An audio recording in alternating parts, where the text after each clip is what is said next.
Allons-y, c'est encore moi. Le coffret Marvel Blu-ray 4K des 23 films Marvel. On commence avec le premier film Iron Man, réalisé par Jon Favreau. Excellent film Iron Man 1. Franchement, si vous ne l'avez pas vu, je vous recommande. C'est un classique des films de super-héros. C'est le premier film Marvel MCU. C'est clairement l'un des meilleurs films Marvel. Avec un Zebridi dans le rôle de l'antagoniste. Robert Downey Jr. Il y a de l'humour, il y a de l'action. Robert Downey Jr. est excellent. Pour moi, c'est le meilleur de la trilogie. Et c'est un classique. Ensuite, on a L'incroyable de Hulk, qui est souvent un film qui est pas très aimé niveau Hulk. Moi, je le préfère au film de Ang Lee. Avoir revu le film de Ang Lee, j'apprécie peut-être un peu plus, mais je trouve que L'incroyable de Hulk est clairement 1000 fois mieux. Plus d'action, le combat Hulk contre l'Abominable. Ah oui, et anecdote, celui qui a fait Iron Man le premier, c'est Jon Favreau qui a réalisé le film le 1 et le 2, et c'est lui qui a réalisé le livre de la jungle et le roi lion, le remake, la série Mandalorian, le film Mandalorian et le regroupe prévu en 2026. Et il est aussi un acteur parce qu'il a joué Abby Trugan dans l'univers de Marvel. Il joue aussi dans les deux Iron Man en plus d'avoir réalisé. Mais c'est pas lui qui a réalisé Iron Man 3, même s'il joue dans le film. Et il joue aussi dans Daredevil de Marvel, mais ça fait pas partie du MCU. Voilà. Anecdote plutôt sympa. L'incroyable de Hulk, c'est un film de Louis de Terrier, celui qui signera Le Transporteur 1 et 2, L'incroyable de Hulk, Le Soc des Titans, Insaisissable et Fast and Furious 10. C'est officiel, je crois que Fast and Furious 11 sortira pour juillet 2028. Non, je dis des bêtises. Pas juillet. En mars, je sais plus, mais je crois que c'est prévu pour 2028. Voilà. L'incroyable de Hulk, voilà, de Louis de Terrier avec Liv Taylor, Edward Norton. Voilà, un très bon film avec Hulk contre l'Abominable et tout. Je vous le recommande, ce film est juste excellent. Iron Man 2, voilà. Pour moi, c'est le moins bien de la trilogie Iron Man, mais il reste quand même sympa, hein. Robert Downey Jr. est incroyable dans le rôle. C'est la première fois qu'on voit Scarlett Johansson en Black Widow, toujours réalisé par Jon Favreau, c'est le dernier qui l'a réalisé. Voilà, il est plutôt sympa, il est un peu plus humoristique, un peu plus comique, on va dire. Voilà, mais pour moi, c'est pas le meilleur des trois, je préfère le 3. Sauf pour le personnage de Ben Kingsley, mais à part ça, le 3, je trouve qu'il y a plus d'action. Voilà, mais il est quand même sympa. Il y a Mick Leroux qui joue l'antagoniste avec Sam Rockwell. Voilà, plutôt cool. Ensuite, on a le premier film Thor de Marvel. Voilà, signé Ken Branagh, celui qui a fait le Trim de l'Orient Express, La Morse, le Nid, et qui a réalisé le remake de Cendrillon, et qui a fait le premier film Thor, avec Chris Hemsworth, Anthony Hopkins, Nathalie Portman, Idris Elba, René Russo, et comment elle s'appelle, Tommy Hiddleston, qui joue l'antagoniste Loki dans celui-ci. Et c'est Captain America Force Avengers, que j'ai beaucoup aimé, mais pour moi c'est le moins bon film Captain America et pas le meilleur Joe Stanto. Mais à la revue, je trouve qu'il est vraiment intéressant de Joe Stanto, bien mieux que sur Aspar 3. Mais c'est quand même un réal que j'adore, Sumandi de 1995 et Série Zorotrice les Gosses et Casse-Noisette et les Quatre Royaumes. Hugo Ewing qui joue l'antagoniste et qui a joué Megatron, l'antagoniste dans Transformers et Agent Smith. Et il a joué dans Seigneur des Anneaux. Cet acteur est juste incroyable. Voilà, voilà. Mais à revue, j'apprécie quand même bien. Mais pour moi, c'est le moins bon des 4 films Captain America. Oui, je préfère le Captain America Brand New Day au premier. Même si pour moi, les meilleurs, ça reste le 2 et le 3. Le Soldat d'hiver, Civil War des frères Russo.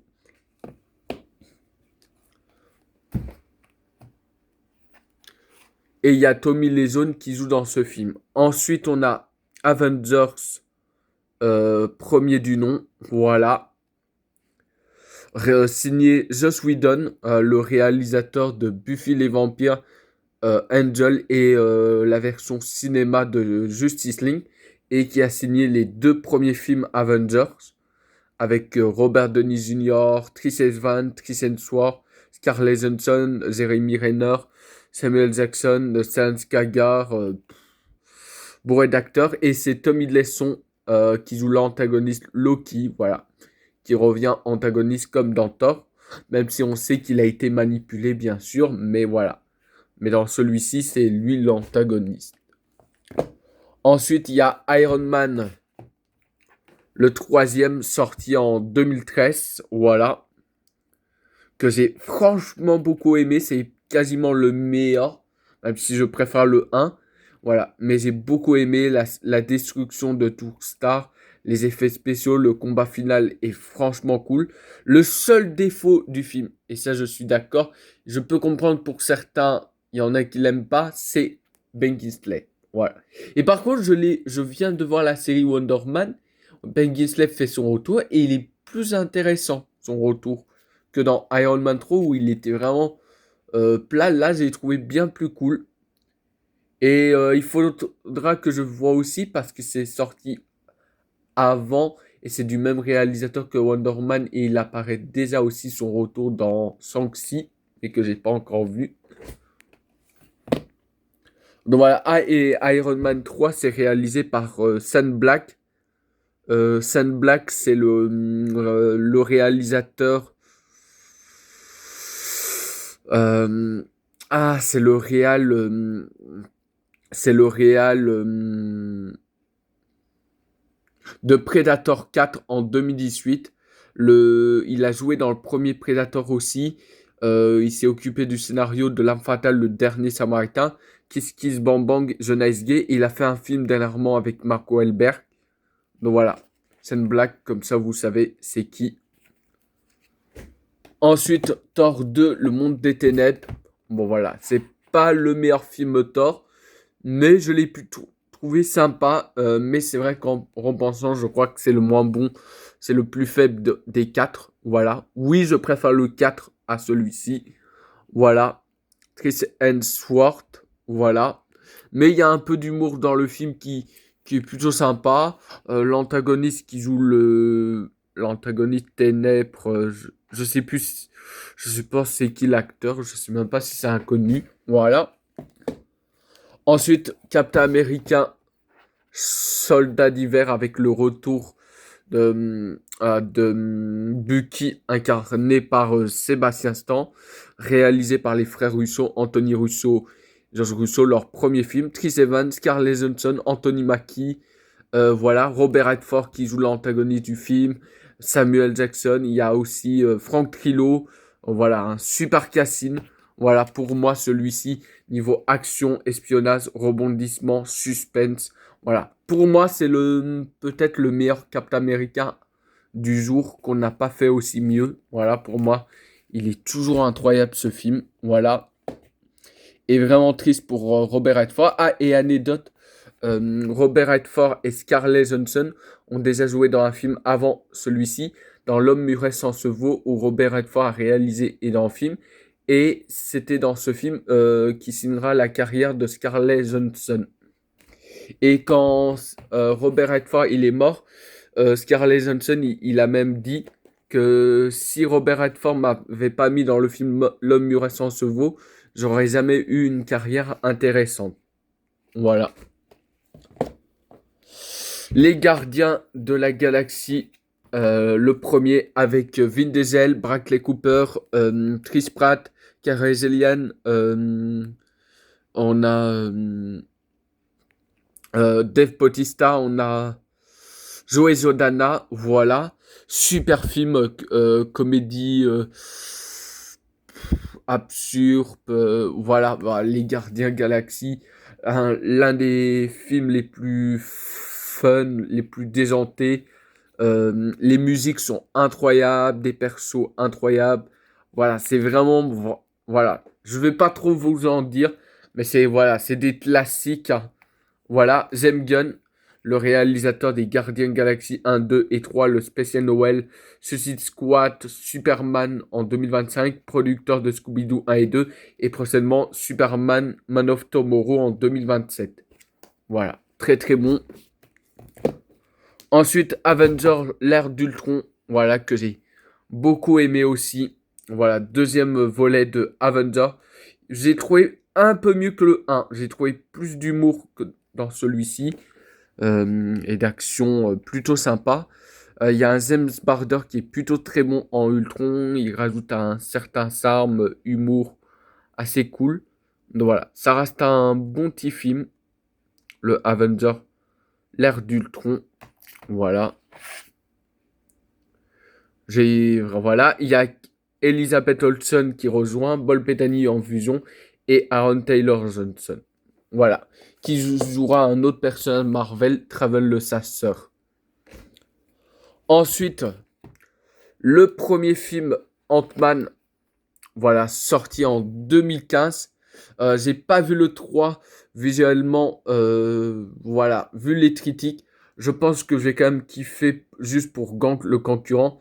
Mais vu beaucoup de défauts qu'il y a dans le film, je pense que je mettrai peut-être meilleur que Ant-Man 1, mais pas le meilleur de la trilogie. Je pense que le 2, ça restera le meilleur. Mais bon, voilà. Ant-Man, c'est vraiment un bon petit film. Ant-Man, que ce soit l'humour, l'action, style un peu braquage, un peu plus humoristique, avec Paul Rudd, Michael Douglas, Evangeline Lilly, euh, excellent, Corey Stone, Bobby Cannavale. Voilà, une bonne petite comédie, style un peu bracasse. Bon, c'est pas le meilleur film Marvel MCU, je suis clair et net, mais on passe un bon moment et pas mal de rebondissements. Voilà, j'ai trouvé incroyable. Captain America Civil War, excellent. Moins bon que Soldat d'hiver, mais pour moi, c'est le deuxième meilleur de la saga. Toujours par les mêmes réalisateurs, Anthony Russo et George Russo. C'est clairement Captain America, mais en mode Avengers. Chadwick Boseman, c'est la première fois qu'il apparaît en Black Panther dans celui-ci. L'acteur qui est décédé d'un cancer en 2020 à 43 ans. Civil War est incroyable. Le combat Captain America, Spider-Man.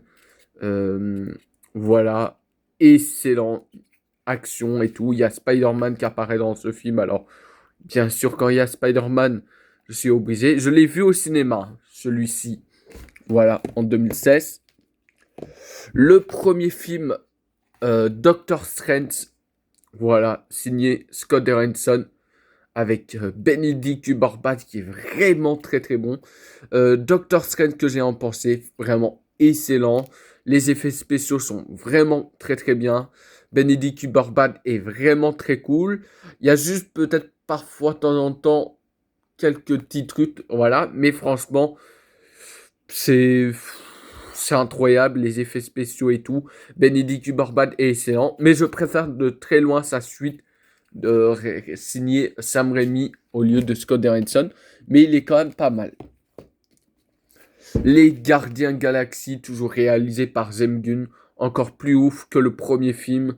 Plus d'humour, d'action, Baby Brute, les musiques et tout. Incroyable, c'est Kurt Russell qui joue l'antagoniste du film et Stallone fait un caméo comme dans les Gardiens Galaxy Volume 3 de James Gunn et il joue aussi dans Suicide Squad 2 de James Gunn. Voilà.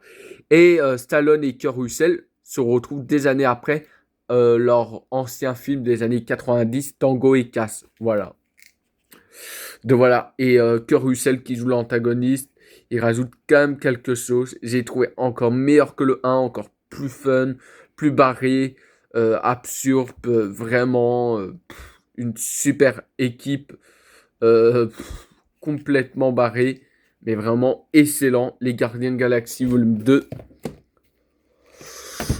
Ensuite, Spider-Man Homecoming, signé John Watt avec Tom Holland, Michael Keaton, en Blu-ray 4K Ultra HD, super cool. Voilà. Donc voilà, le premier Spider-Man, voilà, de super-héros, Homecoming, voilà, une bonne, voilà, un bon petit film qui fait passer le temps, voilà. Voilà, moi, Spider-Man, c'est mon super-héros préféré. Michael Keaton qui joue l'antagoniste, hein, l'acteur qui a joué dans Batman des années 90. Je parlerai pas de Batman de The Flash, bien sûr. Et qui a joué dans Beetlejuice 1 et 2. Très très bon, signé John Watt. John Watt, le réalisateur de Homecoming, Far From Home et de No Way Home. Mais c'est pas lui qui va réaliser Spider-Man 4 Brand New Day. Le Thor 3, pour moi, vraiment, j'ai adoré ce film Thor. Il ne faut pas être allergique au cinéma de Taika Waititi. Je sais qu'il y a beaucoup d'humour. Il a un style particulier, mais moi, franchement, je l'ai vu. Et oui, je défends aussi même son Thor 4, qui est même, pour moi, même encore meilleur que le 3. Même s'il y a beaucoup d'humour, il faut aimer l'esthétique, les visuels de Taika Waititi. Mais visuellement, moi, j'ai adoré Thor 4 aussi. Et on a passé un bon moment. Mais Thor, voilà, Thor 3, Ragnarok est un super film. Au début, je l'avais vu la première fois parce que j'avais vu le 2 et le 3 et j'avais pas vu le 1. J'avais trouvé parfois un peu mou. Je l'ai revu, j'ai vraiment kiffé. Voilà, Kate Blanchett dans l'antagoniste de la sœur de Thor. Euh, Il y a Jeff Goldblum, il y a Tessa Thompson et il y a une fin qui te conduit directement au amer, le lien avec Avengers Infinity War. Mais vraiment un super film, Thor Ragnarok. Voilà, très très bien. Voilà. Ensuite, l'un des renouveaux films Marvel, même s'il y en a un autre après, Black Panther, excellent. J'aime bien, il aborde vraiment un renouveau dans l'univers Marvel, un peuple africain, une tribu africaine, réalisé par Ryan Coogler. Il a un style que j'aime plutôt bien dans Black Panther. Il a vraiment réussi à renouveler. C'est vraiment un très très bon film. Voilà. Et je le vous recommande avec le retraité Saoud Bossman, Michael B. Jordan. Franchement, c'est vraiment un super film Marvel, super cool.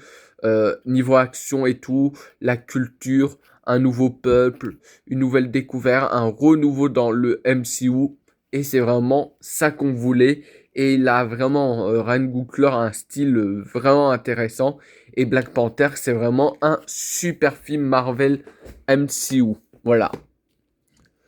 Mais par contre, là, bon, celui-ci, c'est sans doute le meilleur de la saga.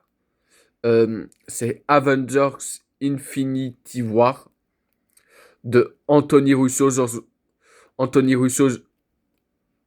et George Russo.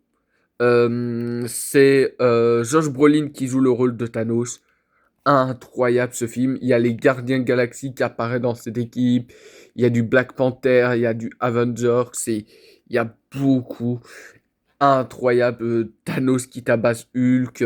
Et une fin ô sa mère. Voilà. Avec une fin assez horrible. Par exemple, où c'est le méchant, il a réussi à récupérer les 6 pierres de l'infini. Il fait disparaître la moitié de l'univers avec un claquement de doigts. Voilà. Et vraiment un antagoniste badass, fort et incroyable en émotion et tout. C'était du jamais vu à l'époque et même de voir les super-héros perdre la première partie, c'était quand même intéressant et franchement incroyable. Les effets spéciaux sont incroyables. Pour moi, c'est clairement l'un des meilleurs films Marvel MCU. Facilement top, top 2, top 3, mais voilà. Mais je le mets ex aequo avec Avengers Endgame. Et je vais vous dire pourquoi, parce que je trouve que les deux parties. Voilà. Ensuite, on a Ant-Man la Guêpe que j'ai trouvé encore beaucoup plus d'humour, plus d'action, plus déjanté que le premier. J'ai trouvé bien plus fun, bien plus réussi. Franchement, on passe un super moment et Ant-Man la Guêpe, c'est peut-être sans doute le meilleur au plus de Ant-Man. J'ai vraiment beaucoup aimé. Il y a Laurence Fishburne, il y a Anna Zohn-Gamel qui joue l'antagoniste du deuxième film Ant-Man la Guêpe. Voilà, plutôt intéressant. Voilà, signé Peyton Reed, le réalisateur de Yes Man. Voilà, et c'est le premier film. Euh, voilà, je dis quoi? Attends.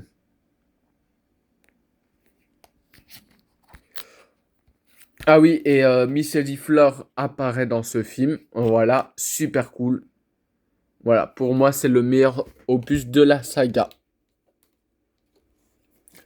Ensuite, après, le très très bon Captain Marvel. Alors, c'est pas non plus un chef-d'œuvre, Captain Marvel, mais j'ai vraiment passé un bon moment, un bon origin story, mais j'ai préféré de très loin Captain Marvel 2, The Marvel, que j'ai trouvé bien plus cool. J'avais adoré le premier quand euh, Nick Fury se fait tabasser par les Skrulls. La scène avec la scène avec le sachet. Il me fait rire, mais il me fait encore plus rire dans le 2 parce qu'il y a plus de ça dans le 2. C'est encore plus fun que dans le premier. Bon voilà, et bon, voilà. C'est plutôt un bon petit film. Captain Marvel, c'est pas non plus le film du siècle, mais voilà, j'ai passé quand même un très très bon malgré tout. Et de voir Samuel Jackson en Nick Fury et qui ont utilisé. Je sais pas comment ils l'ont fait pour rajeunir Samuel Jackson, mais plutôt pas mal en termes d'effets. Voilà. Et il y a Jude Law qui joue l'antagoniste du film. Ensuite, Avenger Endgame. Incroyable pour moi. C'est clairement l'un des meilleurs films Marvel MCU. Je le mets au même niveau que Infinity War. Ce film est incroyable. Anthony Russo, George Brolin dans le rôle de Thanos. Incroyable. Pour moi, c'est incroyable. Je le mets au même niveau qu'Infinity War. Le combat final. Avengers, rassemblement. Euh, Riche en émotions, la mort de Tony Stark bien sûr, la mort de Black Widow, le voyage dans le temps, Iron Man qui voyage dans le temps et qui rencontre son père dans le film et il n'a jamais pu voir son père ou je crois il l'a vu un tout petit peu mais voilà et il se fait un câlin, c'est émotion. La fille de Iron Man est vraiment très mignonne et quand il dit oh merde et quand Iron Man il dit non, il faut pas dire ce mot. Et, franchement, il est adorable. Et anecdote, la fille de Iron Man qui apparaît dans Avengers Endgame, c'est bel et bien c'est la fille de Iron Man dans le film, mais c'est aussi la fille de l'acteur qui joue Iron Man. Oui, c'est plutôt fou. Voilà, c'est plutôt une jolie anecdote. Et ensuite, bien sûr, Spider-Man on conclut avec Spider-Man Far Far Home. Encore meilleur, franchement, excellent avec Jack Gyllenhaal en Mysterio. Voilà. Il y a juste peut-être une petite scène un peu gênante, mais voilà, les effets spéciaux sont excellents. Tu vas dire que c'est que des illusions parce que Mysterio utilise des illusions. C'est faux, il y a quand même des choses qui sont vraies. Par exemple, les drones que Spider-Man affronte de Mysterio, ce ne sont pas des illusions, ce sont des vrais drones, par contre. Et vraiment, j'ai beaucoup aimé celui-ci. Et voilà. Je vous laisse. Voilà.